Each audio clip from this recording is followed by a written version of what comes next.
Hello students, welcome to your channel 3D basic classes. तो students, अब तक हम इसमें लेक्चर 3 तक कवर कर चुके हैं। आज हम अपना लेक्चर नंबर 4 स्टार्ट करने जा रहे हैं।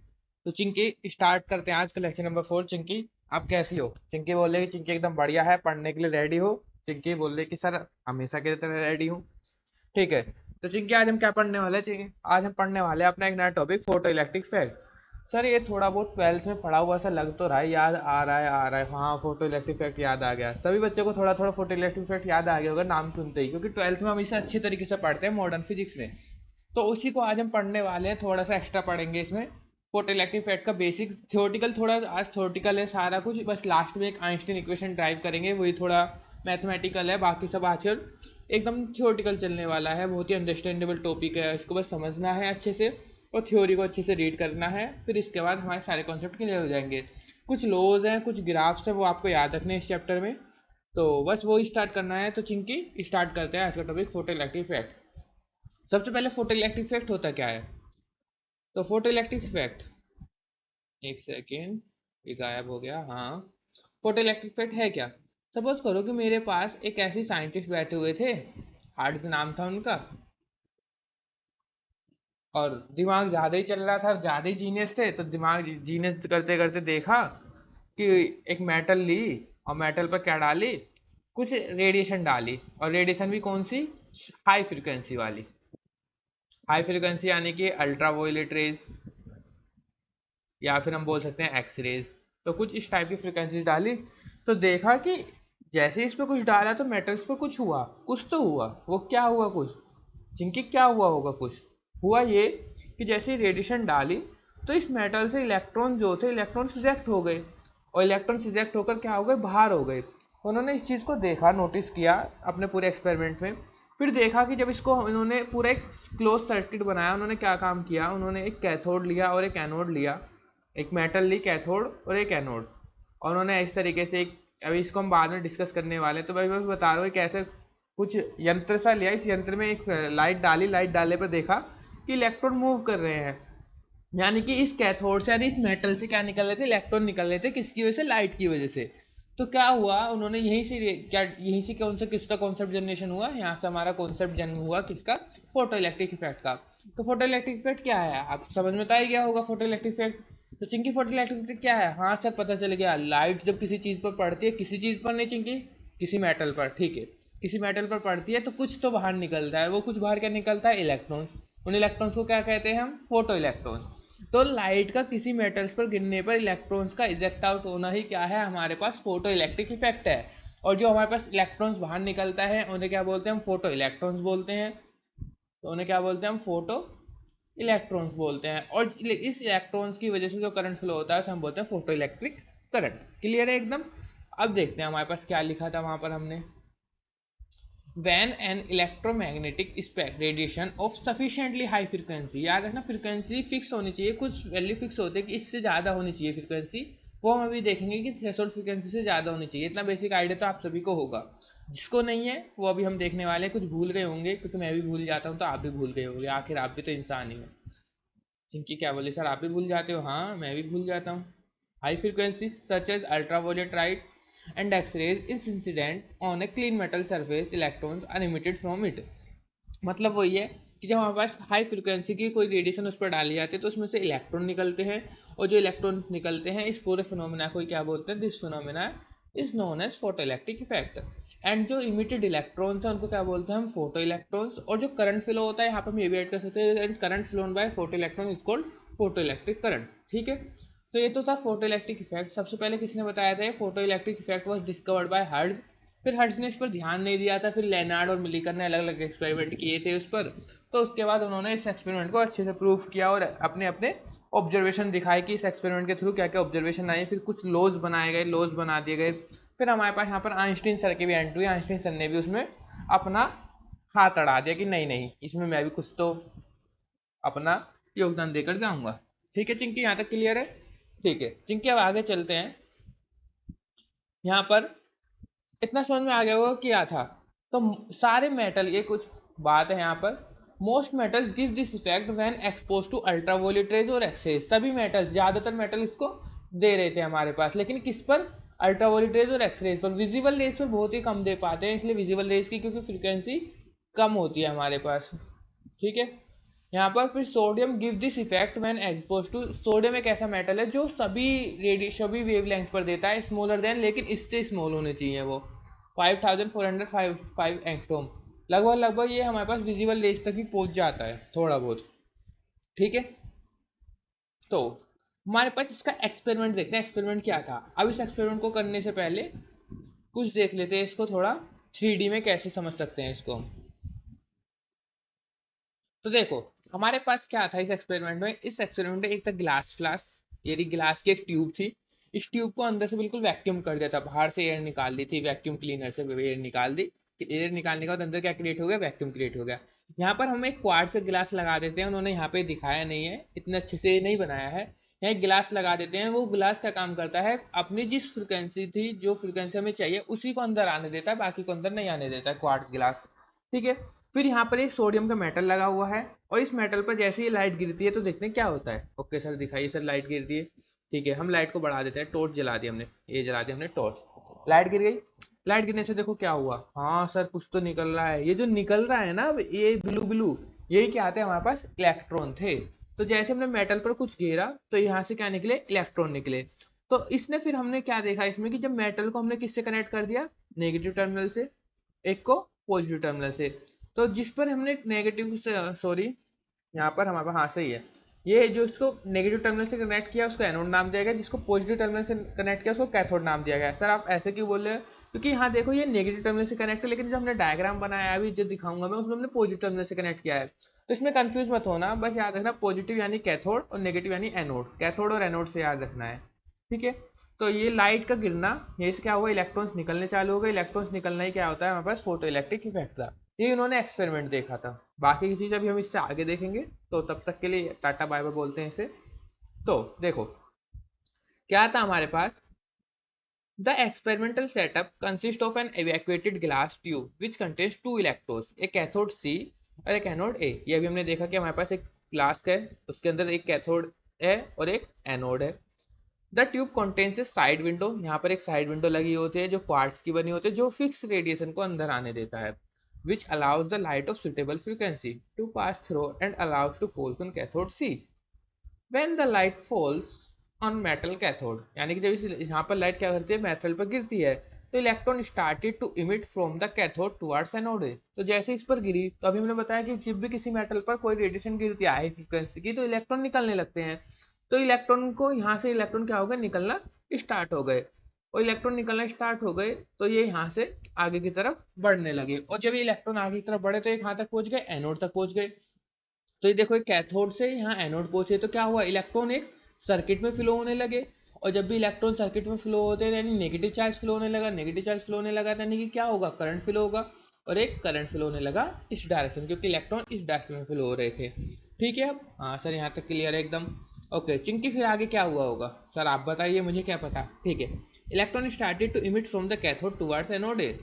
The cathode is connected to the positive terminal of the battery. हमने इसको पॉजिटिव टर्मिनल से और कनेक्ट कर दिया, क्यों, जिससे हम इसको थोड़ी सी अपनी एक्सटर्नल एनर्जी और दे पाए इलेक्ट्रॉन्स को, कि हम इसको देखते हैं कि बैटरी लगाने से क्या ये फोटो इलेक्ट्रिक इफेक्ट और बढ़ जाता है, क्या होता है। ये एक्सपेरिमेंट हम देखने वाले कि बैटरी लगाने से क्या हो रहा है क्या नहीं हो रहा है, ठीक है। टर्मिनल ऑफ द बैटरी और एनोड ए को किससे कर दिया, नेगेटिव टर्मिनल ऑफ बैटरी से कनेक्ट कर दिया। एक हमने वोल्ट मीटर लगा दिया और एक एमीटर लगा दिया। तो हमारी बेसिक चीज़ है कि वोल्ट मीटर को हम पैरेलल में लगा देते हैं और एमीटर को हम सीरीज में लगा देते हैं। अब एक्सपेरिमेंटल रिजल्ट क्या क्या थे, सबसे पहला रिजल्ट था हमारे पास, ये बताया गया था, इन्होंने एक्सपेरिमेंट ऑब्जर्व किया कि जो फोटो इलेक्ट्रिक इफेक्ट है वो इंस्टेंटेनियस प्रोसेस है, यानी कि जैसे ही लाइट गिरी तुरंत एकदम स्टार्ट हो जाता है, बहुत ही कम सेकंड में। कितने सेकंड में, 10⁻⁹ सेकंड। ये इतना कम सेकंड है, पलक झपकने से भी कम का टाइम। यानी जैसे ही लाइट गिरेगी तुरंत उसके बाद आप एकदम से सोच भी नहीं सकते, इतनी जल्दी ये हो जाता है, ठीक है। तो after light radiation the metal surface.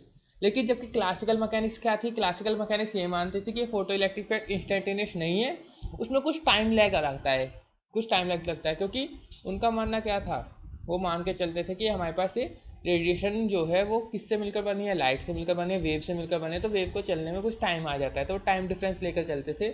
लेकिन हमारे पास, हमें पता है क्वांटम थ्योरी के अकॉर्डिंग ये किससे मिलकर बना है, फोटोन और क्वांटा से मिलकर बना है।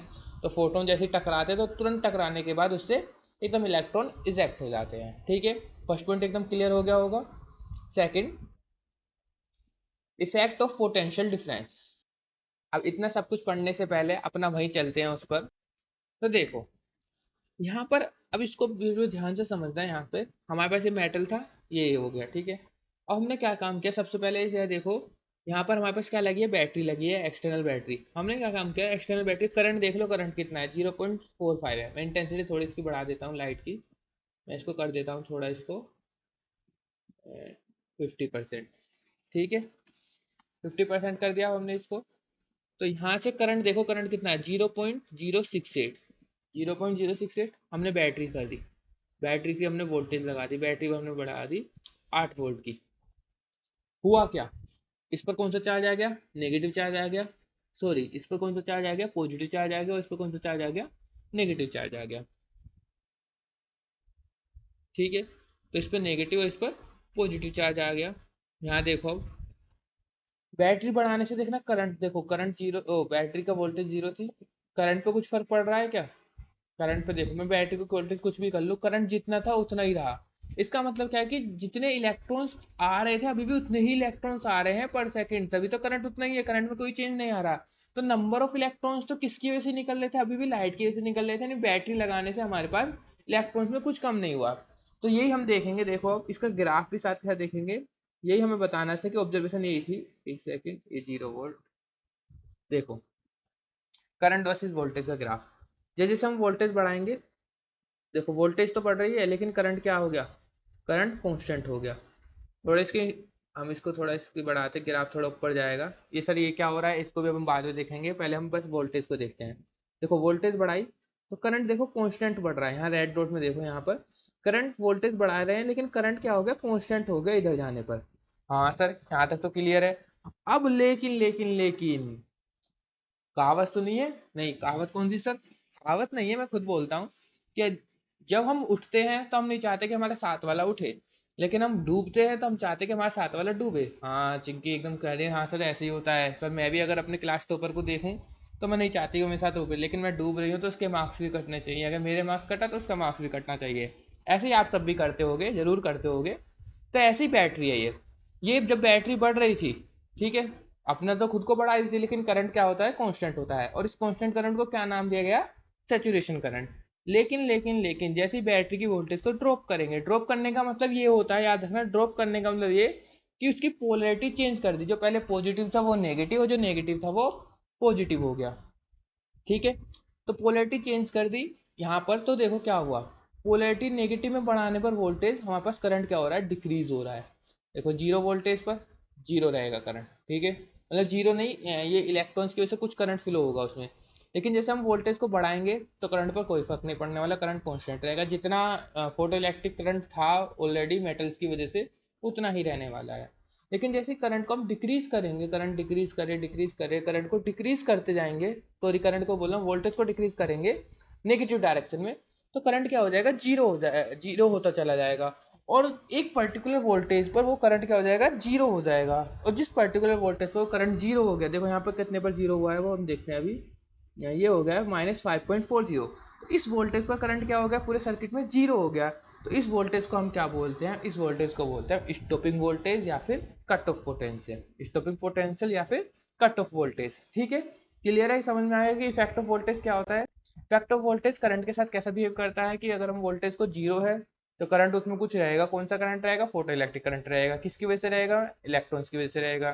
ठीक है, फिर जैसे जैसे करंट को वोल्टेज को बढ़ाएंगे तो करंट कांस्टेंट रहेगा, जितना था उतना रहेगा, लेकिन वोल्टेज को जीरो से कम करेंगे यानी कि पोलैरिटी चेंज करेंगे, पोलैरिटी चेंज करने से देखो क्या हुआ, एक बार इसको दोबारा देखना, 0 वोल्ट था, इलेक्ट्रॉन इधर आ रहे थे, पोलैरिटी चेंज करी तो इलेक्ट्रॉन पर एक अपोजिट डायरेक्शन में फोर्स लगा, तो इलेक्ट्रॉन यहाँ से निकल तो अभी भी रहे थे, लेकिन क्या हुआ कि इलेक्ट्रॉन यहाँ तक पहुंच नहीं पा रहे थे, अभी तो पहुंच रहे हैं, थोड़ा बहुत करंट है, थोड़ा सा और करता हूँ, देखो देखो इलेक्ट्रॉन पर एक अपोजिट डायरेक्शन में फोर्स लगा, तो इलेक्ट्रॉन यहाँ से निकल पा रहे थे, यहाँ तक आने की कोशिश पूरी करी, लेकिन इधर अपोजिट डायरेक्शन में फोर्स लगने की वजह से, अपोजिट डायरेक्शन में एक इलेक्ट्रिक फील्ड क्रिएट होने की वजह से क्या हो गया, यहाँ पर एक फोर्स इधर की तरफ लगा, जिसकी वजह से इलेक्ट्रॉन यहाँ तक नहीं जा पा रहे, क्योंकि ये नेगेटिव चार्ज हो गया हो, ये पॉजिटिव, तो पॉजिटिव इलेक्ट्रॉन को अट्रैक्ट करता है और नेगेटिव यहाँ से रिपल कर रहा था, तो इलेक्ट्रॉन यहाँ तक आने की पूरी कोशिश कर रहे थे, पूरी जी जान लगा रहे थे, लेकिन हमारे बैटरी साहब थे कि वो नहीं, हम पूरी ताकत लगा देंगे लेकिन इलेक्ट्रॉन को अपना रास्ता पार नहीं करने देंगे, और रास्ता पार नहीं करने देंगे तो करंट क्या रहेगा, जीरो रहेगा। तो यही बोलते हैं कि बैटरी को जब बढ़ाएंगे करंट, तो करंट तो कांस्टेंट रहेगा, लेकिन बैटरी को जैसे वोल्टेज को डिक्रीज करेंगे तो करंट भी डिक्रीज करता है। तो ये हमने यहाँ पर लिखा है at zero potential there is some current. अभी हमने देखा जीरो पोटेंशियल में कुछ करंट था, which means that electrons have some kinetic energy to reach the anode. तो कुछ काइनेटिक एनर्जी उसके पास ऑलरेडी होती है, किसकी वजह से, जब मेटल्स पर लाइट गिरती है तो उसमें दो टाइप की एनर्जी होती है, वो हम देखेंगे, वर्क फंक्शन में यूज हो जाती है और एक काइनेटिक एनर्जी। तो इलेक्ट्रॉन में कुछ काइनेटिक एनर्जी आ जाती है। When we increase the potential difference, जैसे हम पोटेंशियल डिफरेंस बढ़ाएंगे, then the current remains same. Current क्या होता है, कॉन्स्टेंट होता है। This constant current is called saturation current. तो ये हमने ऑलरेडी अंडरलाइन किया हुआ है। सैचुरेशन करंट क्या होता है, समझ में आ गया होगा। जो कांस्टेंट करंट होता है, वोल्टेज बढ़ाने पर भी करंट जो कांस्टेंट रहता है, उस कांस्टेंट करंट को हम क्या बोलते हैं, सैचुरेशन करंट बोलते हैं। चिंकी क्लियर हो रहा है? हाँ। चिंकी बोले सर थियोटिकल है, सब कुछ अच्छे से क्लियर होता जा रहा है, बस मुझे एक बार खुद करना पड़ेगा। हाँ, एक बार खुद से जरूर पढ़ना।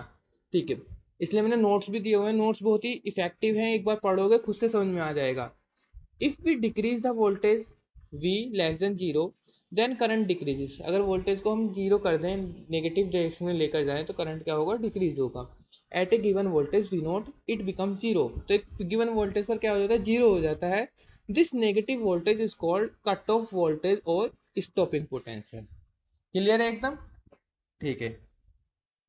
नेक्स्ट, यहाँ पर हमारे पास, इसका मतलब मैंने अभी आपको समझा ही दिया है। इसका ग्राफ और देखते हैं हमारे पास स्टॉपिंग पोटेंशियल का ग्राफ। देखो ये रहा, हमारे पास वोल्टेज जीरो थी, ठीक है, वोल्टेज बढ़ा रहे हैं, वोल्टेज बढ़ा इधर, लेकिन करंट क्या हो गया, कांस्टेंट हो गया। करंट क्या हो गया, कांस्टेंट। इस रीजन को क्या बोलते हैं, इस करंट को हम सैचुरेशन करंट बोलते हैं। ग्राफ किस किसके बीच में, याद रखना, फोटो करंट और वोल्टेज के बीच में है। लेकिन जैसे ही पोटेंशियल को हम नेगेटिव डायरेक्शन में लेकर गए, तो ये करंट डिक्रीज हो रहा है, डिक्रीज हो रहा है, डिक्रीज हो रहा है, लीनियरली डिक्रीज नहीं हो रहा है, याद रखना, लीनियरली नहीं है। कई बार ऑप्शन में आता है कि लीनियरली डिक्रीज होगा या नहीं, तो लीनियरली डिक्रीज नहीं होता है। तो ये हो गया, यहाँ पर डिक्रीज होता जा रहा है, तो ये हो गया स्टॉपिंग पोटेंशियल। एक पॉइंट पर आकर क्या हो गया, जीरो हो गया। तो जिस वोल्टेज पर ये जीरो हो गया उसको नाम दिया गया स्टॉपिंग पोटेंशियल। तो स्टॉपिंग पोटेंशियल की डेफिनेशन भी वही है, the negative anode potential at which photo current become zero, और at which photo potential the kinetic energy become zero. ये भी देखा होगा कि इलेक्ट्रॉन्स की काइनेटिक एनर्जी जीरो हो जाती है, तभी तो वो वहां तक नहीं पहुंच पा रहे थे। उसको क्या बोल दिया हमने, पोटेंशियल बोल दिया, stopping potential. Sir kinetic energy तो जीरो हुई नहीं थी। चिंकी एकदम डाउट में आ गई। सर दिखाना सर, हाँ सर देखो ना, काइनेटिक एनर्जी तो अभी भी थी इनमें। सर अरे चिंकी, हाँ देखो ध्यान से देखना, मैक्सिमम इलेक्ट्रॉन की काइनेटिक एनर्जी, जिसमें मैक्सिमम एनर्जी थी, उनकी जीरो हो गई। कैसे सर, देखो यहाँ पर देखो, ये जीरो वोल्ट था, इलेक्ट्रॉन आ रहे हैं, ठीक है। अब मैं यहाँ पे दिखाता हूँ, इस देखो सब में इलेक्ट्रॉन की सबकी अलग अलग एनर्जी होगी, किसी की ज़्यादा होगी, किसी की कम होगी। मैं तुम्हें खाली उसकी दिखाता हूँ जिनके पास हाईएस्ट एनर्जी है। अभी जितने भी इलेक्ट्रॉन दिख रहे हैं, सबकी हाईएस्ट एनर्जी है, बिल्कुल एकदम। अभी पहले इनको जाने दो, ये जो थे वहाँ पहले वाले इलेक्ट्रॉन बच गए, इनको घर से निकालते हैं, पहले निकल गए। अभी जो एक दो इलेक्ट्रॉन आ रहे हैं, ये दो इलेक्ट्रॉन आएंगे अब हमारे पास, ये कौन से हैं, ये देखो एक एक इलेक्ट्रॉन आ रहा है, मैक्सिमम एनर्जी वाले हैं। तो जैसे हम नेगेटिव एनर्जी बढ़ाएंगे, ये देखो, और ये देखो इलेक्ट्रॉन्स यहाँ पर आ रहा है, बिल्कुल देखो यहाँ आकर उसकी काइनेटिक एनर्जी एकदम जीरो हो गई, ये हो गई जीरो, ये हो गई बिल्कुल, यहीं आकर उसकी जीरो हो गई। तो इसकी वजह से करंट क्या हो जाता है, जीरो हो जाता है। तो मैक्सिमम एनर्जी वाले इलेक्ट्रॉन की काइनेटिक एनर्जी क्या हो जाती है, जीरो हो जाती है। तो जिस वोल्टेज पर ये हो जाता है उसी को नाम दिया गया स्टॉपिंग पोटेंशियल। तो ये काइनेटिक एनर्जी क्या होगी, 1/2 mA, और वो किसके बराबर होगा, ई इंटू वी नोट के बराबर होगा हमारे पास, क्योंकि एनर्जी क्या होती है, इलेक्ट्रॉन वोल्ट के बराबर होती है, तो ई इंटू वी नोट होगा। ये फॉर्मूला भी याद रखना हमारे पास, ठीक है। Next, second effect, third effect sorry, effect तो सेकंड है, लेकिन पॉइंट नंबर 3 है, effect of intensity of incident radiation. अब देखो क्या होगा सर, क्या होगा, क्या मतलब क्या होगा, अभी रुको, ये क्या होगा,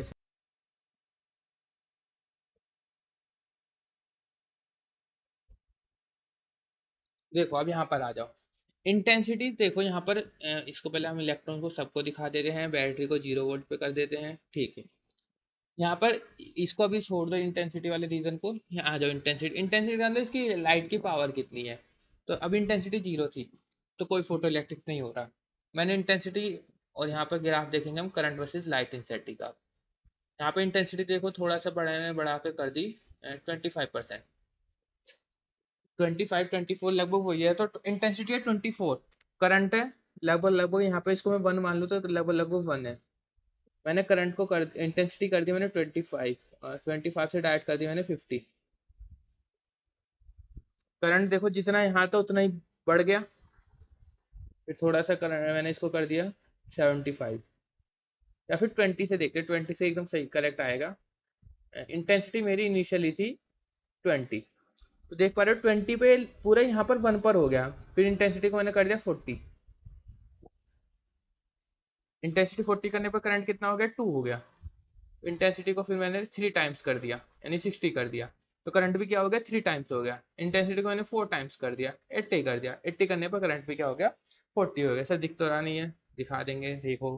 ठीक है, तो अब देखो इंटेंसिटी बढ़ने से क्या क्या इफेक्ट पड़े। इंटेंसिटी बढ़ने से देखना ध्यान से, इंटेंसिटी बढ़ने में तो करंट क्या हो रहा है लीनियरली इफेक्ट पड़ रहा है।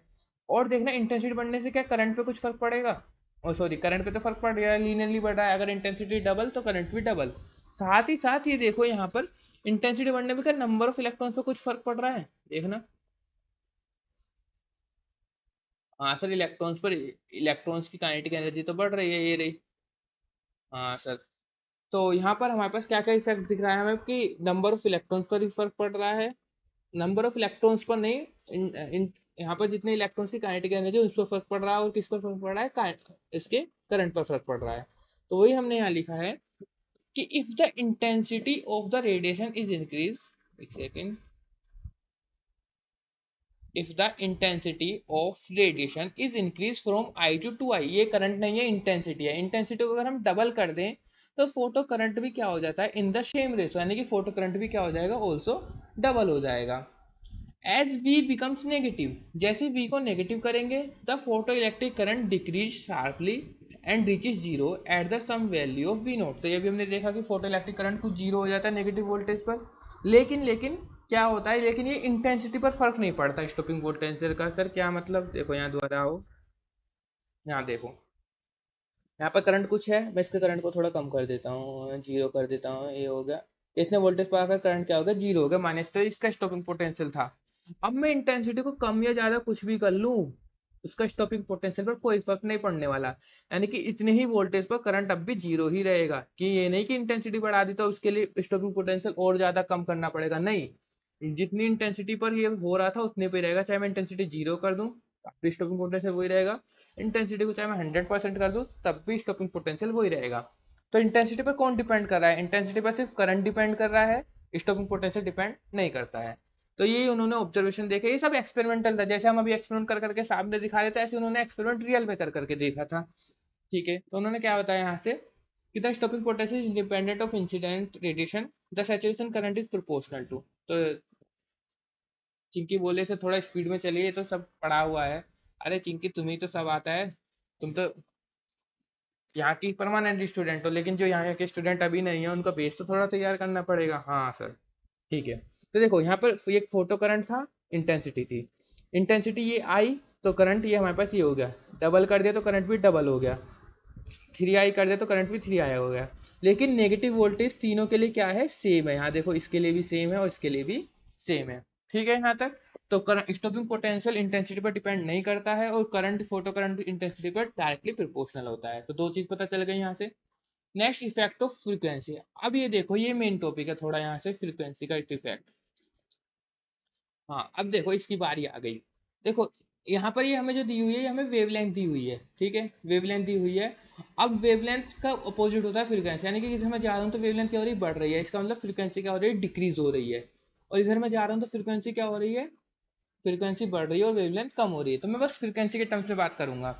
तो देखो यहाँ पर इंटेंसिटी 100% है, इसको बिल्कुल जीरो कर देते हैं, जीरो। फोटो इलेक्ट्रिक इफेक्ट हो रहा है, इंटेंसिटी 100% है। अब देखना क्या, मेरा यहाँ से अगर मैं फ्रीक्वेंसी को कम करता जाऊँ, कम कर रहा हूँ, कम कर रहा हूँ, कुछ फर्क नहीं पड़ रहा सर। सर पड़ रहा है करंट पे, कुछ कुछ तो फर्क पड़ रहा है, करंट कम होता जा रहा है, करंट कम होता जा रहा है, करंट कम हो रहा है। यहाँ इसका हम ग्राफ भी देखेंगे, इलेक्ट्रॉन एनर्जी वैसी लाइट फ्रिक्वेंसी का। हाँ सर, फ्रिक्वेंसी सर इतनी करने पर, सर फ्रिक्वेंसी कम करने पर इलेक्ट्रॉन्स की नंबर ऑफ इलेक्ट्रॉन्स तो कम ही हो गए और करंट भी कम हो गया। फ्रिक्वेंसी को बढ़ाते हैं, फ्रिक्वेंसी को बढ़ाए जा रहे हैं, बढ़ाए जा रहे हैं। सॉरी, फ्रीक्वेंसी को बढ़ा नहीं रहे, फ्रीक्वेंसी को कम कर रहे हैं। इधर जाने पर मैंने थोड़ा उल्टा बोल दिया। इधर जाने पर देखो वेवलेंथ कम हो रही थी, तो हम क्या कर रहे थे, फ्रीक्वेंसी को बढ़ा रहे थे। अब मैं फ्रीक्वेंसी को कम करता जाता हूँ, फ्रीक्वेंसी को कम कर रहा हूँ, करंट डिक्रीज हो रहा है। फ्रीक्वेंसी कम कर रहा हूँ तो करंट डिक्रीज हो रहा है। फ्रीक्वेंसी कम कर रहा हूँ तो करंट डिक्रीज हो रहा है, डिक्रीज हो रहा है, डिक्रीज हो रहा है। और ये डिक्रीज हो रहा है, काइनेटिक एनर्जी ऑफ इलेक्ट्रॉन्स भी डिक्रीज हो रही है। और देखो इस फ्रीक्वेंसी पर आकर अभी तो नहीं हुआ, अभी भी करंट डिक्रीज हो रहा है, डिक्रीज हो रहा है, डिक्रीज हो रहा है। और इस फ्रीक्वेंसी पर आकर करंट क्या हो गया, जीरो हो गया। तो इसका मतलब क्या हुआ कि इतनी, ये क्या हुई, फ्रीक्वेंसी मिनिमम हो गई, कि इतनी मिनिमम फ्रीक्वेंसी तो उसके पास होनी ही चाहिए लाइट के पास इसको कराने के लिए। सर इलेक्ट्रॉन्स तो अभी भी आ रहे हैं, पुराने इलेक्ट्रॉन्स हैं, थोड़े बहुत निकलते हैं, लेकिन करंट क्या हो गया, जीरो हो गया है अभी भी। थोड़ा सा और कर देते हैं इसको, लगभग लगभग इतनी फ्रीक्वेंसी पर। तो इसका मतलब क्या है कि फोटो इलेक्ट्रिक इफेक्ट होने के लिए ना हमें एक मिनिमम फ्रीक्वेंसी पार करनी होती है। यानी कि ये बोल दिया, जैसे कि मैं इसको बोल दूं, यहाँ पर आओ, थोड़ा इसको समझाते हैं। यहाँ से नहीं, एक मिनट, यहाँ से चल देंगे इसको। सेकेंड, एक सेकेंड। तो यहाँ पे देखो, हमारे पास ये बोला है कि ये था हमारे पास मेटल, ठीक है। हमने इस पर इंटेंसिटी घेरी, लाइट घेरी, और लाइट की फ्रीक्वेंसी थी, सपोज करो हमारे पास 25 हर्ट्ज। 25 हर्ट्ज पर मैंने कहा कुछ भी नहीं हुआ, इलेक्ट्रॉन्स निकले नहीं। 26 हर्ट्ज पर कुछ नहीं हुआ। लेकिन जैसे ही 27 हर्ट्ज करा, उसके बाद क्या हो गया, इलेक्ट्रॉन निकलने स्टार्ट हो गए। तो जैसी फ्रीक्वेंसी बढ़ाई हमने एक मिनिमम फ्रीक्वेंसी के बाद, 27 तो मिनिमम फ्रीक्वेंसी हो गई, इससे कम पर क्या हो रहा था, इससे कम पर कुछ नहीं हो रहा था। तो इस मिनिमम फ्रीक्वेंसी, जिस फ्रीक्वेंसी से फोटो इलेक्ट्रिक इफेक्ट स्टार्ट हो जाता है, उस मिनिमम फ्रीक्वेंसी को क्या बोलते हैं हम, थ्रेशोल्ड फ्रीक्वेंसी बोलते हैं। तो उन्होंने अपने एक्सपेरिमेंट में ऑब्जर्व किया कि एक फोटो इलेक्ट्रिक होने के लिए लाइट की कुछ फ्रीक्वेंसी होनी चाहिए, मिनिमम फ्रीक्वेंसी होनी चाहिए। और मिनिमम फ्रीक्वेंसी यानी कि कुछ वेवलेंथ होनी चाहिए, और ये मिनिमम है तो एक मैक्सिमम वेवलेंथ होनी चाहिए, कि इससे ज़्यादा वेवलेंथ होने पर ये हमारे पास फोटो इलेक्ट्रिक इफेक्ट नहीं होगा। तो मिनिमम फ्रीक्वेंसी या फिर मैक्सिमम वेवलेंथ एक फिक्स वैल्यू होने पर फोटो इलेक्ट्रिक इफेक्ट टूट जाता है, तो इनको नाम दिया गया थ्रेशोल्ड फ्रीक्वेंसी और थ्रेशोल्ड वेवलेंथ। तो थ्रेशोल्ड फ्रीक्वेंसी पता चल गई कि एक मिनिमम फ्रीक्वेंसी जिस पर फोटो इलेक्ट्रिक इफेक्ट होना स्टार्ट हो जाए, मैक्सिमम वेवलेंथ जिस पर फोटो इलेक्ट्रिक इफेक्ट एकदम खत्म हो जाए, ठीक है। तो दोनों अपोजिट हैं यहाँ पर। तो देखते हैं अब इसको। For the emission of photo electrons there should be a finite minimum frequency nu naught. एक मिनिमम फ्रीक्वेंसी होनी चाहिए, वो हमने अभी देख ली है, which is known as threshold frequency. And the wavelength, जो उसके कोरस्पॉन्ड वेवलेंथ होगी, उस फ्रीक्वेंसी वेवलेंथ को क्या बोलेंगे हम, थ्रेशोल्ड वेवलेंथ। अब जैसे ही हम इंक्रीज करेंगे फ्रीक्वेंसी को, उसके साथ क्या हो रहा था, kinetic energy of photo electron increase, और काइनेटिक एनर्जी बढ़ेगी तो करंट क्या हो रहा था, इंक्रीज हो रहा था। सर नहीं समझ में आया, देखो यहाँ पर, देखो यहाँ पर हमारे पास, इधर ले जाऊंगा तो फ्रीक्वेंसी को इंक्रीज कर रहा हूँ, फ्रीक्वेंसी इंक्रीज हो रही है, काइनेटिक एनर्जी ऑफ इलेक्ट्रॉन्स बढ़ रही है। काइनेटिक एनर्जी मतलब स्पीड ऑफ इलेक्ट्रॉन्स देखना, फ्रीक्वेंसी बढ़ा रहा हूँ, स्पीड स्पीड बढ़ती जा रही है, स्पीड बढ़ती जा रही है, स्पीड बढ़ गई, फ्रीक्वेंसी एकदम बढ़ा दी, तो स्पीड देखो कितनी ज्यादा हो गई, स्पीड बढ़ गई। करंट पे देखना, करंट पे क्या फर्क पड़ा, फ्रीक्वेंसी कम कर रहा हूँ, फ्रीक्वेंसी कम करने पर करंट क्या हो रहा है, डिक्रीज हो रहा है, लेकिन फ्रीक्वेंसी बढ़ाने पर करंट भी क्या हो रहा है, बढ़ता जा रहा है। तो हमारे पास फ्रीक्वेंसी के साथ काइनेटिक एनर्जी बढ़ती है, काइनेटिक एनर्जी बढ़ने से हमारे पास ये क्या होता है, हमारे पास करंट भी बढ़ जाता है। तो यही हमने यहाँ लिखा है कि if we increase frequency then the kinetic energy of photo electron increases. Second, stopping potential जो होता है डायरेक्टली प्रोपोर्शनल टू फ्रीक्वेंसी होता है। इसमें हमारे पास इंटेंसिटी का कोई फर्क नहीं पड़ रहा था स्टॉपिंग पोटेंशियल पर, लेकिन जैसे हम फ्रीक्वेंसी को चेंज कर रहे हैं, स्टॉपिंग पोटेंशियल देख लेते हैं हम यहाँ पर। यहाँ पर करंट कितने पे जीरो हो रहा है, ये करंट जीरो हो रहा है यहाँ पर, माइनस, एक सेकेंड, ये तो साथ ही हो गया, -3.80 पर हो गया था लगभग, ये हो गया -3.60 पर तो है। ये तो रुक ही नहीं रहा आपसे, लगभग लगभग 4 पर मान लेते हैं, 4 पर ये करंट क्या हो गया, जीरो हो गया। लेकिन फ्रीक्वेंसी को अगर मैं बढ़ा दूं, फ्रीक्वेंसी को बढ़ा दो तो ये फिर हमें और स्टॉपिंग पोटेंशियल बढ़ाना पड़ेगा। हाँ, फिर स्टॉपिंग पोटेंशियल और बढ़ गया, फ्रीक्वेंसी को और बढ़ा दो तो स्टॉपिंग पोटेंशियल और बढ़ाना पड़ेगा, ठीक है। तो इसका मतलब ये देख रहा हूँ कि जैसे जैसे मैं फ्रीक्वेंसी को बढ़ाता जा रहा हूँ, मुझे स्टॉपिंग पोटेंशियल की वैल्यू और देनी पड़ रही है। लेकिन फ्रीक्वेंसी के साथ क्या चेंज हो रहा है, काइनेटिक एनर्जी चेंज हो रही है, और साथ ही साथ हमारे पास स्टॉपिंग पोटेंशियल चेंज हो रहा था। लेकिन इंटेंसिटी में क्या था, इंटेंसिटी में हमारे साथ सिर्फ करंट चेंज हो रहा था, स्टॉपिंग पोटेंशियल सेम रह रहा था। तो ये हमें कुछ चीज़ें याद रखनी है, यही चीज़ चिंकी एकदम, इसको एक बार खुद से पढ़ना तब ज़्यादा समझ में आएगा। अभी सब कुछ थोड़ा बहुत ऊपर से जा रहा होगा, लेकिन खुद से एक बार जब खुद से पढ़ोगे तब समझ में आएगा। तो वो यहाँ लिखा था stopping potential is directly proportional to frequency. तो यहाँ पर हमारे पास, ये तो अभी हमने बताया था, ये हमने ग्राफ बनाया है। यहाँ पर ग्राफ किसकी चीज है, स्टॉपिंग पोटेंशियल या फिर काइनेटिक एनर्जी। तो देखो ये फ्रीक्वेंसी और काइनेटिक एनर्जी के बीच का ग्राफ है, ये ग्राफ भी आपको याद रखना है, फ्रीक्वेंसी वर्सेस काइनेटिक एनर्जी और स्टॉपिंग पोटेंशियल।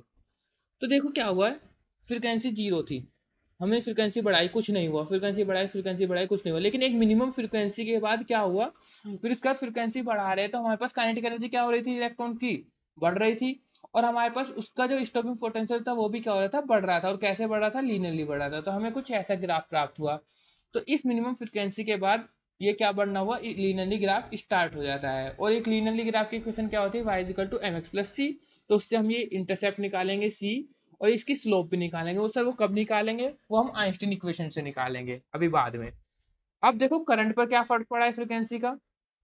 तो हमने देखा यहाँ पर कि जैसे जैसे हम, सॉरी, करंट और स्टॉपिंग पोटेंशियल इन वोल्टेज पर, करंट तो कांस्टेंट रहता है, ये हमारे पास पोटेंशियल बढ़ा, पोटेंशियल अगर हम जीरो से बढ़ाते हैं तो करंट तो कांस्टेंट हो गया। लेकिन जैसे ही हमने फ्रीक्वेंसी पर ये बढ़ाया, अलग अलग फ्रीक्वेंसी, भाई हमारे पास म्यू वन फ्रीक्वेंसी थी, हमारे पास म्यू टू, सर कलर नहीं दिख रहा है, चेंज कीजिए। ओके, ये हमारे पास अलग अलग फ्रीक्वेंसी थी, म्यू वन, म्यू टू और म्यू थ्री। तो हमने क्या काम किया, म्यू वन, म्यू टू और म्यू थ्री जो हमारे पास फ्रीक्वेंसी थी बढ़ा रहे थे, तो फ्रीक्वेंसी बढ़ाने पर हमारे पास स्टॉपिंग पोटेंशियल भी बढ़ता जा रहा था नेगेटिव डायरेक्शन में। यानी कि वी नोट की वैल्यू, यहाँ पर अगर वी नोट की वैल्यू 3 वोल्ट है तो ये 4 वोल्ट होगी, ये 5 वोल्ट होगी। तो जैसे जैसे फ्रीक्वेंसी बढ़ेगी वैसे वैसे हमारे पास स्टॉपिंग पोटेंशियल भी बढ़ता जाता है। तो क्या दो ये चार चीज याद रख लोगे, ठीक है sir. Okay, next, effect of photo metal, यानी कि अलग अलग मेटल्स के लिए हमारे पास ये अलग अलग ग्राफ शो होते हैं, जितने भी सब चीज़ हमने पढ़ी उनके लिए। तो अलग अलग ये मेटल्स पर भी डिपेंड करता है। तो ये तो ज़्यादा इंपॉर्टेंट नहीं, बस याद रखना है कि मेटल्स के लिए अलग अलग होता है। फिर अब देखो इस सब एक्सपेरिमेंट के बेसिस पर फिर उन्होंने कुछ लॉज बनाए। सबसे पहला लॉ क्या था हमारे पास, ये बस पढ़ना है, याद रखना है हमारे पास। नंबर वन, एक सेकेंड, ये कलर ले लेते हैं, पिंकी पिंकी। चिंकी को बहुत पसंद है पिंक कलर, इसलिए आपने भी देखा होगा कि मैं चिंकी के कलर से ही बहुत सारी चीज लिखता हूँ। ये चिंकी के कलर को पिंक कलर दिखाता हूँ मैं ज्यादातर। तो the number of photo electrons emitted पर सेकेंड, एक सेकंड में जितने फोटो इलेक्ट्रॉन्स निकल रहे थे फ्रॉम द मेटल सरफेस, वो किसके डायरेक्टली प्रोपोर्शनल थे, इंटेंसिटी ऑफ इंसिडेंट लाइट के प्रोपोर्शनल थे। ठीक है, तो हमारे पास जो इलेक्ट्रॉन्स, नंबर ऑफ इलेक्ट्रॉन्स एक सेकंड में, सपोज करो एक सेकंड में 10 इलेक्ट्रॉन्स निकले 50% इंटेंसिटी पर। अगर इंटेंसिटी को डबल कर दिया जाए तो एक सेकंड में आप कितने निकलेंगे, हमारे पास 20 इलेक्ट्रॉन्स निकलेंगे। तो नंबर ऑफ इलेक्ट्रॉन्स क्या होंगे, डायरेक्टली प्रोपोर्शनल होंगे। इसको हम एन से डिनोट करेंगे, number of electrons per second, NP. ठीक है, अब the maximum kinetic energy of emitted photo electron does not depend upon intensity. अभी हमने देखा कि इंटेंसिटी बढ़ाने पर हमारे पास kinetic energy of maximum kinetic energy, याद रखना, जो इलेक्ट्रॉन्स जिनकी काइनेटिक एनर्जी मैक्सिमम थी वो इंटेंसिटी पर डिपेंड ही नहीं कर रही थी। तो अभी हम ऑलरेडी देख चुके हैं। नंबर थर्ड, काइनेटिक एनर्जी किस पर डिपेंड कर रही थी, फ्रीक्वेंसी पर डिपेंड कर रही थी। Is increases linearly with increase in frequency of incident light. जिनकी बोले सर एकदम समझ में आ गया है। तो आपको नोट्स भी मिल रहे हैं, नोट्स की चिंता मत करना, इसको एज इट इज उतार दोगे बहुत अच्छी बात है। सारे नोट्स एकदम हर एक चीज़ इसमें लिखी हुई है। तो क्योंकि बोले सर आपने तो काम आसान कर दिया, हमें नोट्स बनाने पड़ते हैं बार बार। क्योंकि नोट्स तो अभी भी बनाने पड़ेंगे, लिखने पड़ेंगे खुद से। ये मत सोचना कि ये इसको तुम्हें मैं पीडीएफ दे दूंगा, नहीं, खुद से लिखो, कॉपी पेन से लिखो। जब याद आता होगा वीडियो को पॉज करो तभी तुरंत के तुरंत समझा करो। ठीक है, चिंकी बोले सर मैं ऐसे ही करती हूँ। हाँ तो बताया करो चिंकी। ओके, तो next point, if the frequency of incident light is less than the certain minimum value. तो हमारे पास कोई फोटो इलेक्ट्रॉन इमिटेड नहीं होता है, हाँ सर ये तो बता दिया आपने। चाहे उसकी इंटेंसिटी को हम कुछ भी कर दें, इसको क्या बोलते हैं, हम थ्रेशोल्ड फ्रीक्वेंसी बोलते हैं, और ये अलग अलग मेटल्स के लिए अलग अलग होती है। नंबर सिक्स, ये थोड़ा ऐसे है, the rate at which electrons are emitted from a photo cathode is independent of its temperature. यानी कि अगर उस कैथोड का टेम्परेचर 50 केल्विन कर लो या 100 केल्विन कर लो, जो हमारे पास फोटो इलेक्ट्रिक इफेक्ट का फिनोमिना हो रहा था वो होगा ही। लेकिन हमारे पास एक होता है थर्मो आयनेमिक इमिशन, यानी कि जब फोटो इलेक्ट्रॉन्स किसी भी चीज को हम गर्म करते हैं तो उसमें से आयन रिलीज होते हैं। तो हमें ये कहीं ना कहीं उसके जैसा लगता है, लेकिन ये उससे अलग है। उससे अलग को दिखाने के लिए, एक सेकेंड, हमारा लैपटॉप की बैटरी लो हो गया है। हमारे बैटरी की एनर्जी, लैपटॉप की एनर्जी खत्म हो गई थी, अब उसको भी एनर्जी हमने दे दी है। तो ठीक है, उसको एनर्जी मिल रही है, तब तक आप भी अपनी एनर्जी बढ़ा लीजिए। अब देखिए टेम्परेचर बढ़ाने से, हम टेम्परेचर की बात कर रहे थे कि टेम्परेचर बढ़ाने से आयन रिलीज होते हैं, और ऐसे ही यहाँ पर हमें कुछ ऐसे यहाँ इलेक्ट्रॉन्स रिलीज होते हैं, लेकिन ये टेम्परेचर पर डिपेंड नहीं करता है। तो इससे हमें ये भी पता चलता है कि फोटो इलेक्ट्रिक इफेक्ट जो है थर्मो आयनिक इमिशन से अलग होता है। थर्मो आयनिक का मतलब हीट की वजह से आयन का रिलीज होना। ठीक है, बस इतना ही है, सिंपल याद रखना है, इतना इंपॉर्टेंट नहीं है ये पॉइंट। नंबर 6, नंबर ये इंपॉर्टेंट है कि जो नंबर ऑफ फोटो इलेक्ट्रॉन्स है वो डायरेक्टली प्रोपोर्शनल है फ्रीक्वेंसी ऑफ इंसिडेंट लाइट के। यानी कि सपोज करो फ्रीक्वेंसी 25 हर्ट्ज पर जो इलेक्ट्रॉन्स निकले वो निकले 50 इलेक्ट्रॉन, लेकिन हमने क्या काम किया, फ्रीक्वेंसी बढ़ा दी 60 हर्ट्ज, तो हमारे पास कितने हो जाएंगे, उतने ही प्रोपोर्शन में बढ़ जाएंगे। ठीक है, ओके सर, ये तो हो गए लॉज। अब हमारे पास कुछ ज्ञान की बातें। क्या ज्ञान की बातें? जिनकी बोल सिक्के देखो, ये कुछ इंपॉर्टेंट टर्म है जो आपको याद रखनी है। सबसे पहले वर्क फंक्शन। सर ये वर्क फंक्शन क्या है? वर्क फंक्शन अभी हमने देखा कि किसी भी चीज को कराने के लिए, फोटो किसी भी चीज को नहीं, मतलब फोटो इलेक्ट्रिक इफेक्ट को कराने के लिए लाइट की एक मिनिमम फ्रीक्वेंसी होनी चाहिए थी, म्यू नॉट। तो म्यू नॉट के कोरस्पॉन्डिंग एनर्जी भी होगी। हाँ सर एनर्जी होगी, वो एनर्जी कितनी होती है? हाँ सर ये तो देखा देखा लग रहा है, प्लैंक सर ने बताया था कि किसी भी फ्रीक्वेंसी के corresponding energy H new not होगी। ठीक है, एच न्यू नॉट होगी, तो इतनी क्या होगी इसकी, वो मिनिमम एनर्जी होगी। और किसकी होगी ये? हमारे पास ये मेटल की होगी, ना कि लाइट की। वर्क फंक्शन मेटल की प्रॉपर्टी है। तो work function of a metal is the energy which is required to liberate electrons from the metal surface with the zero velocity। यानी कि हमारे पास ये था, ठीक है, और इसमें से हमने क्या डाला, लाइट डाली, और सपोज करो इसको इलेक्ट्रॉन निकालने के लिए जितनी एनर्जी की जरूरत होगी उतनी एनर्जी, सपोज करो इसकी एनर्जी थी हमारे पास 25 इलेक्ट्रॉन वोल्ट, जो हमारे पास एनर्जी आ रही थी, ये इंसिडेंट रेडिएशन की कुछ फ्रीक्वेंसी होगी, उसके कॉरस्पॉन्डिंग एनर्जी 25 इलेक्ट्रॉन वोल्ट थी। और इसका वर्क फंक्शन, सपोज करो इसका वर्क फंक्शन था 26 इलेक्ट्रॉन वोल्ट, कि इतनी एनर्जी जब तक नहीं मिलेगी मैं अपने इलेक्ट्रॉन को नहीं छोड़ने वाला हूँ। इसका मतलब ये था कि मुझे 26 रुपये दे दो तो मैं अपने इलेक्ट्रॉन्स को दे दूंगा, बेच दूंगा। लेकिन इसको कितने रुपए दिए हमने? 25 रुपये दिए। 1 रुपया कम रहेगा, तो 1 रुपये कम होने पर ये अपने इलेक्ट्रॉन्स नहीं देगा। हमने इसकी क्या करें, इलेक्ट्रॉन्स को पैसे दिए 26 रुपये। 26 रुपये ही इसकी कॉस्ट थी, हमने 26 रुपये दे देते, इलेक्ट्रॉन को क्या कर देगा, ये बाहर कर देगा। सिर्फ बाहर करेगा, अभी बस गेट के बाहर कर दिया, रूम के बाहर निकाल दिया, अपने घर के बाहर, लो मेरा इलेक्ट्रॉन आ गया बाहर। लेकिन उन्होंने इस जो ये एनर्जी जितनी मिनिमम रिक्वायर्ड हुई इसको घर से बाहर निकालने के लिए, उसको क्या नाम दिया हमने, उसको क्या नाम दिया हमने, वर्क फंक्शन नाम दिया। तो ये वर्क फंक्शन किसके बराबर होगा? एच न्यू नोट के बराबर होगा। ठीक है सर। अब सपोज करो कि सर अगर मैं इसको 28 इलेक्ट्रॉन 28 रुपये देता तो क्या 3 रुपये के लालच में कुछ नहीं करता? बहुत कुछ करता। 3 रुपये का और लालच दे दिया तो अपने इलेक्ट्रॉन से कहेगा यार मुझे 3 रुपये फालतू मिल गए, वो लात मार के इसको घर से बाहर निकाल देगा और उसको कुछ एनर्जी देगा। तो जैसे लात मारेगा कुछ एनर्जी देगा।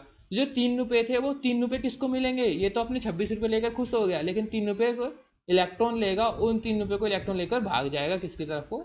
एनोड की तरफ को। तो जितने ज़्यादा रुपये लेकर भागेगा वो उतनी ही स्पीड से भागेगा जितने ज़्यादा तुम इसे रुपये फालतू में दोगे। तो ओवरऑल ये था कि हमारे पास कुछ एनर्जी इसकी वर्क फंक्शन में डिवाइड हो जाती है, और जो एनर्जी बच गई वो एनर्जी किसके में भगा लेता है, वो अपनी एनर्जी को काइनेटिक एनर्जी में कन्वर्ट कर लेता है। ठीक है, ओके सर, वर्क फंक्शन समझ में आ गया। तो इसको ही हम क्या लिख सकते हैं, एच न्यू नोट की जगह पर सी बाई लैम्डा नोट, क्योंकि हमें पता है फ्रीक्वेंसी क्या होता है, सी बाई लैम्डा, और न्यू नोट है तो मैक्सिमम वेवलेंथ, ये लैम्डा नोट क्या है, threshold wavelength. Next, threshold frequency already बता चुका, मिनिमम फ्रीक्वेंसी होती है, थ्रेशोल्ड वेवलेंथ भी बता चुका हूँ, तो बस लिखने के लिए लिया है डेफिनेशन बनाने के लिए, तो इसको एक बार आप खुद से रीड कर लेना। अब देखो हमारे पास नेक्स्ट टॉपिक है, सर ये क्या है सर, ये तो कुछ जलवा हो रहा है। हाँ आइंस्टीन सर आए हैं तो जलवा तो हो गई ना। अब यहाँ एंट्री हो गई आइंस्टीन सर की। आइंस्टीन सर ने अपने इस फील्ड में हमने अपने इसको समझाने के लिए भी यहाँ भी एंट्री मारी। हर्ट्ज की जो इस एक्सपेरिमेंट को था उन्होंने अपने कुछ के पोस्टुलेट दिए, अपनी एक्सप्लेनेशन दी, और उनको इस एक्सप्लेनेशन को दिखाने के लिए उन्होंने क्या प्रूफ कर दिया था कि हमारे पास पार्टिकल नेचर होता है लाइट का, उन्होंने इसी अपने एक्सपेरिमेंट से प्रूफ किया था, फोटो इलेक्ट्रिक इफेक्ट से। तो उन्होंने अपने इस एक्सपेरिमेंट से प्रूफ किया था फोटो, उसको इन्हीं एक्सपेरिमेंट के थ्रू उन्हें क्या मिला था, एक नोबेल प्राइज दिया गया था। किसके लिए दिया गया था? फोटो इलेक्ट्रिक इफेक्ट के लिए, ये प्रूफ करने के लिए कि हमारे पास लाइट का क्या होता है, पार्टिकल नेचर होता है। पार्टिकल नेचर किससे प्रूफ होता है? फोटो इलेक्ट्रिक इफेक्ट से प्रूफ होता है। ठीक है, तो उन्होंने क्या किया था, according to Planck's quantum theory. Quantum theory क्या कहती है, रेडिएशन जो होते हैं हमारे पास फॉर्म कर, किस फॉर्म में चलते हैं, वो एनर्जी पैकेट्स के फॉर्म में चलते हैं, जिनको नाम बोलते हैं फोटोन या फिर क्वांटा। क्वांटा या फिर हम लिख सकते हैं और फोटोन। तो फोटोन और क्वांटा के रूप में चलती है, जिनकी एनर्जी कितनी होती है, हर एक क्वांटा की एनर्जी एच न्यू होती है। तो उन्होंने इसी कॉन्सेप्ट को चुराया चुराया नहीं, सॉरी, इस आइंस्टीन ने इसी कॉन्सेप्ट का यूज़ किया, क्योंकि वो भी हमारे पास क्वांटम थ्योरी को मान रहे थे, क्वांटम थ्योरी से रिलेटेड थे। न्यूटन की क्लासिकल मैकेनिक्स को पूरा फेल करने में लगे हुए थे, वो पूरी फेल कर चुके थे वो, कि हमारे पास छोटे पार्टिकल के लिए उन्होंने फेल कर दिया था। न्यूटन सर भी सब फेल नहीं किया था, मतलब छोटे पार्टिकल्स के लिए पूरा फेल कर दिया था, लेकिन बड़े पार्टिकल्स के लिए न्यूटन्स लॉ वैलिड हो गए थे। तो आइंस्टीन ने फिर उसी थ्योरी को यहाँ पर एक्सप्लेन करते हुए बोला कि Einstein explain photoelectric effect the basis of on the basis of और यहाँ आएगा on the basis of Planck's quantum theory. According to Einstein explanation, क्या एक्सप्लेनेशन दी उन्होंने? In photoelectric effect one photon is completely absorb by one electron which may be emitted और not. इसका मतलब क्या है? यहाँ पर सपोज करो ये हमारे पास पूरा प्रोसेस आप समझते हैं, इतना सारा कुछ पढ़ लिया, अब इसको स्टार्टिंग से समझ लेते हैं एक बार। हमारे पास मेटल थी, इस पर लाइट गिरी, तो लाइट किसके रूप में चलती है? फोटोन के रूप में, ठीक है। तो जैसे ही फोटोन इस पर गिरा, फोटोन ने इसमें क्या मारी? टक्कर मारी इलेक्ट्रॉन को। अब इलेक्ट्रॉन कहाँ होंगे? इलेक्ट्रॉन नीचे होंगे, कुछ ऊपर होंगे, कुछ यहाँ पर होंगे। सपोज करो यहाँ पर हमारे पास एक रूम में एक घर है, घर के अंदर एक बेसमेंट है, सबसे नीचे रूम, फिर ऊपर वाले रूम गेट के जो बिल्कुल पास है, और एक यहाँ पर, और यहाँ पर हर एक रूम में इलेक्ट्रॉन है। तो जो सबसे लास्ट वाला इलेक्ट्रॉन है, सपोज करो उसको घर से बाहर निकलने के लिए चाहिए हमारे पास कितने रुपए? 50-25 रुपए। तो क्या हुआ कि 25 रुपये चाहिए और हमने इसको दे दी 23 रुपीज़। तो 23 रुपीज़ में तो ये यहाँ से बाहर तो नहीं निकल पाया, लेकिन यहाँ से कुछ तो मूव किया होगा, तो इसकी कुछ एनर्जी तो इसको मेटल्स के अंदर ही ऊपर लाने में खर्च हो जाती है। तो उन्होंने यही बोला कि हमारे जब फोटोन किसी इलेक्ट्रॉन से टकराता है तो उसको इसकी एनर्जी को एब्जॉर्ब करके वो मूव करता है, बाहर निकलने की कोशिश करता है, लेकिन उसको एनर्जी इतनी मिली ही नहीं कि वो बाहर निकल पाए। तो ये हमारे पास बाहर नहीं निकलेगा, इसको एनर्जी मिल जाती है इतनी कि वो बाहर निकल जाए, तो वो बाहर निकल जाएगा। तो फोटोन को एब्जॉर्ब करने से इलेक्ट्रॉन बाहर निकल भी सकता है और नहीं भी निकल सकता है। किस पर डिपेंड करेगा? वो मेटल के वर्क फंक्शन पर डिपेंड करेगा, और हमने कितनी एनर्जी दी है उस पर डिपेंड करेगा। तो आइंस्टीन ने यही बताया कि the in photoelectric effect one photon is completely absorb by one electron which may be emitted और not. This energy used in following two parts. दो पार्ट में एनर्जी वो यूज होती है, किस किस पार्ट में? नंबर वन, एक तो वर्क फंक्शन में, दूसरी काइनेटिक एनर्जी ऑफ इलेक्ट्रॉन में। अब कमरे से बाहर तो निकाल दिया, अब जो फालतू पैसे बचे, मैंने बताया था, वो फालतू पैसों को लेकर इलेक्ट्रॉन भागेगा, और इलेक्ट्रॉन जो फालतू पैसों को लेकर भागेगा वही किस में थी? काइनेटिक एनर्जी में यूज हो गई थी। तो हम इसको कैसे बताया उन्होंने? लेट अस कंसीडर द, हमारे पास एक जो इंसिडेंट रेडिएशन है उसकी फ्रीक्वेंसी म्यू है, और म्यू की वैल्यू याद रखना म्यू नोट से ज़्यादा है, हमने ऑलरेडी इससे ज़्यादा लेकर चल रहे हैं। And the work function of metal is five. Then हमारे पास वर्क फंक्शन ऑफ मेटल क्या है? फाई है। तो हम क्या देखेंगे यहाँ पर? हम देखेंगे कि जो हमारे पास एनर्जी ऑफ फोटोन्स थी या फिर एनर्जी ऑफ इंसिडेंट रेडिएशन, वो किस किस में डिवाइड हुई हमारे पास? Work function plus kinetic energy of electrons. ठीक है। तो एनर्जी ऑफ फोटोन्स की क्या थी हमारे पास? एच न्यू, फ्रीक्वेंसी उसकी न्यू थी। वर्क फंक्शन डब्लू, या फिर फाइव से भी नोट करते हैं, हमने फाइव लिया है तो हम इसको फाइव ही बोलेंगे यहाँ पर, एक सेकेंड, इसको five plus kinetic energy of electrons को मैंने के से बोला। ठीक है। हमारे पास यहाँ सिंपल, अब इन्होंने ये इक्वेशन दी थी, उनकी यही इक्वेशन है हमारे पास, क्या? Einstein photo electric equation. तो यहाँ पर हम h nu is equal to, इसके अलग अलग फॉर्म है वो हम करेंगे, एच न्यू नोट प्लस के। तो के की वैल्यू क्या आ गई यहाँ से? H nu minus h nu note. Sir यहाँ पर आपने बताया था कि अभी मैक्सिमम एनर्जी होती है चिंकी वो, लेकिन मैक्सिमम एनर्जी का कुछ कॉन्सेप्ट सा था वो याद आ रहा है। हाँ, चिंकी अभी बताएंगे मैक्सिमम एनर्जी का क्या कॉन्सेप्ट था। अभी बस ये समझो कि काइनेटिक एनर्जी ऑफ इलेक्ट्रॉन्स है, सब इलेक्ट्रॉन्स को कुछ ना कुछ काइनेटिक एनर्जी मिलती है, किसी को कुछ भी नहीं मिलती है। तो यहाँ पर टोटल सबकी ली गई है, कुछ भी काइनेटिक एनर्जी हो, उनकी मैक्सिमम की बात ही नहीं कर रहे अभी। तो काइनेटिक एनर्जी क्या होती है? H nu minus h nu note. तो ये जितनी भी फॉर्म है, हम इन सबको क्या बोलते हैं? हम आइंस्टीन फोटो इलेक्ट्रिक इक्वेशन बोलते हैं इन सबको। ठीक है। तो इसकी और फॉर्म क्या देख सकते हैं हम? K equal to h nu minus h nought हो गया, तो के इजिकल टू एच कॉमन निकल जाएगा, न्यू माइनस न्यू नोट। ठीक है। ठीक है सर। अब हमने एक चीज देखी थी कि जब हमारे पास ये मेटल था इलेक्ट्रॉन्स, तो जब हमने इसकी एनर्जी दी, तो ऐसा भी तो होगा कुछ इलेक्ट्रॉन्स तो ऑलरेडी गेट के पास ही बैठे थे, तो जैसे ही उसको हमारे पास एनर्जी दी तो वो बाहर निकल गया, और वो बहुत ही अपनी सारी काइनेटिक एनर्जी, जो उसकी बच गई एनर्जी, वो उसको लेकर अपनी काइनेटिक एनर्जी से भागा। और कुछ इलेक्ट्रॉन जो अंदर बैठे थे, थोड़ा अंदर बैठे थे, उसको बाहर निकलने के लिए ज़्यादा एनर्जी यूज हो गई और भागने के लिए थोड़ी कम एनर्जी मिली, तो उसकी काइनेटिक एनर्जी इससे कम हो गई। तो ऐसे इलेक्ट्रॉन जिसकी काइनेटिक एनर्जी मैक्सिमम थी, जिनकी काइनेटिक एनर्जी मैक्सिमम थी, वो किसके बराबर आई थी, हमने अभी देखा था किसके बराबर थी, ईवी नोट के बराबर थी। तो यहाँ हम लिखेंगे for maximum kinetic energy electrons, तो उनके लिए क्या थी, kinetic energy is equal to 1/2 m v square maximum. Maximum velocity move करेंगे और वो किसके बराबर था हमारे पास, यहाँ पे मैं लिख सकता हूँ, ये जो के मैक्स था, के मैक्स इज इक्वल टू किसके बराबर था, वो ई वी नोट के बराबर था। तो यहाँ से मैं क्या लिख सकता हूँ, E V nought is equal to h nu minus h nu nought. ठीक है, तो यहाँ से वी नोट क्या हो जाएगा हमारे पास, h by e nu minus H